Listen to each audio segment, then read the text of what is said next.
धमाकेदार पुराने समय गाना लेके आए हैं। बदला उदला ले वाला कुछ गाना हवा, ये हथकड़ी उथकड़ी लगवाए वाला गाना पूरा सुनत जाही। बहुत जने कामे ऐसा का थे गाना हिना का थे पूरा सुनत जाही, लास्ट तक सुनही का होते ये गाना के माध्यम से। और कमेंट करके जरूर बताइए। मेरी बारी उमर बर्बाद किया राजा, बदला ले भैया अदालत में। मोरी बारी उमर बर्बाद किया राजा, बदला ले भैया अदालत में। मोरी बारी उमर बर्बाद किया राजा, बदला ले भैया अदालत में।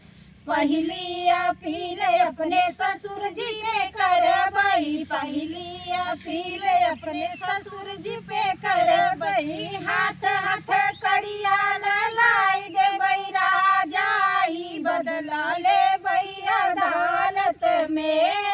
हाथ हाथ कड़िया लहवाई देबई राजा, बदला ले भैया अदालत में।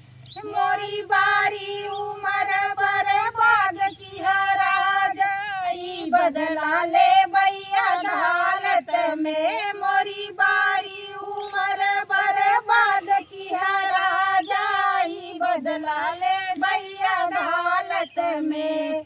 दूसरी अपील अपने जेठ जी पे करबई, दूसरी अपील अपने जेठ जी पे करबई। जेठ जी पे करबई हो, जेठ जी पे करबई, जेठ जी पे करबई हो, जेठ जी पे करबई। जे हल्की रोटी खियाई देबई राजा, बदला ले भैया अदालत में। अरे जे हल्की रोटी खियाई देबई राजा, बदला ले भैया अदालत में। मोरी बारी उमर बर्बाद किया राजा, बदला ले भैया अदालत में। मोरी बारी उमर बर्बाद किया राजा, बदला ले भैया अदालत में।